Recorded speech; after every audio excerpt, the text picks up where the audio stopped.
से बोला शंकर भगवान की जय। प्रेम से बोला पार्वती मैया की जय। प्रेम से बोला कार्तिक गणेश की जय।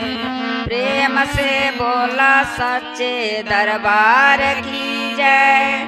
हर हर महादेव। देखी गुरु बहना लोग, एगो भजन बा आपके सामने गावे जा रहल बानी। वो भजन के ध्यान से सुनब सभे आ सुन के लास्ट में हर हर महादेव रुआ सब लिखो।